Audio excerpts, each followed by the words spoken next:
ଜୟ ଜଗନ୍ନାଥ। ଶୁଭ ସକାଳ। ଆପଣମାନଙ୍କର ଦିନଟି ଶୁଭମୟ ହେଉ, ମଙ୍ଗଳମୟ ହେଉ। ମୁଁ ଦେବାଶିଷ ପାଢ଼ୀ ଆପଣମାନଙ୍କୁ ଆମର ଶ୍ରୀ ଗୋପାଳକୃଷ୍ଣ ଆଷ୍ଟ୍ରୋଲୋଜିକାଲ ୟୁଟ୍ୟୁବ୍ ଚ୍ୟାନେଲକୁ ସ୍ୱାଗତ ଜଣାଉଛି। ଆଜିର ବିଶେଷ ତଥ୍ୟ ଉପସ୍ଥାପନ ହେଉଛି ମାନସିକ ଶାନ୍ତି ପାଇବ କେମିତି।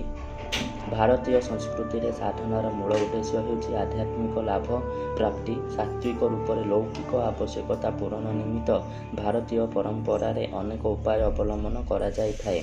ବର୍ତ୍ତମାନ ବସ୍ତୁବାଦୀ ସମାଜରେ ବ୍ୟକ୍ତି ନିଜର ସୁଖ ସାଧନ ନିମିତ୍ତ ଅନେକ ଉପାୟ ଅବଲମ୍ବନ କରିପାରିଛି। ଅନେକ ବ୍ୟକ୍ତିଙ୍କର ଦୈନନ୍ଦିନ ଜୀବନରେ ଆର୍ଥିକ, ସାମାଜିକ ଓ ପାରିବାରିକ ବିଷମତା ବା ସମସ୍ୟା ଦେଖାଦେଇଛି ଓ ଦେଉଛି।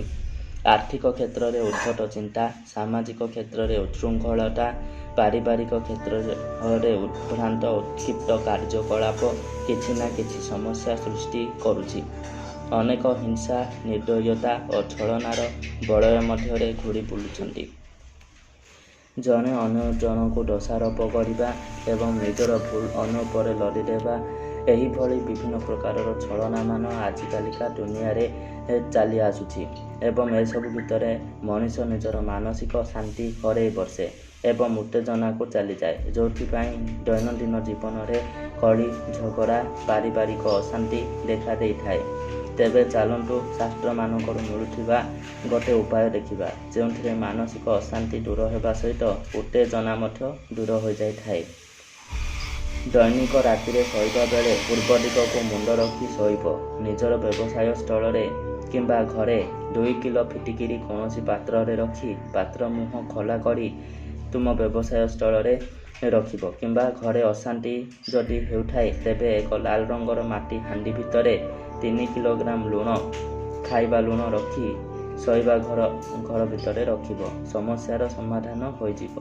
ଯଦି ଲାଲ ରଙ୍ଗର ମାଟି ହାଣ୍ଡି ନ ମିଳେ, ତେବେ ଜଗନ୍ନାଥଙ୍କର କୋରୁଆ ହାଣ୍ଡି ଆଣି ତାକୁ ଧୋଇ ସଫା କରି ତା ଭିତରେ ଲୁଣ ରଖିବ। ଏହି ଉପାୟ କରିଲେ ନିଶ୍ଚିତ ଭାବରେ ସମସ୍ୟାର ସମାଧାନ ହୋଇଯିବ। ମାନସିକ ଅଶାନ୍ତି ଦୂର ହୋଇ ମନରେ ଶାନ୍ତି ଆସିବ ଏବଂ ଉତ୍ତେଜନା ବା ଅତି ଅଳ୍ପକେ କ୍ରୋଧ କରିବାର ସମସ୍ୟା ଦୂର ହୋଇଯିବ। ଭଗବାନଙ୍କର ଉପରେ ପୂର୍ଣ୍ଣ ବିଶ୍ୱାସ ରଖି ଏହିସବୁ ଉପାୟ ଅବଲମ୍ବନ କରନ୍ତୁ ଏବଂ ଏହାର ଫାଇଦା ଉଠାନ୍ତୁ। ଜୟ ଜଗନ୍ନାଥ। ନମସ୍କାର।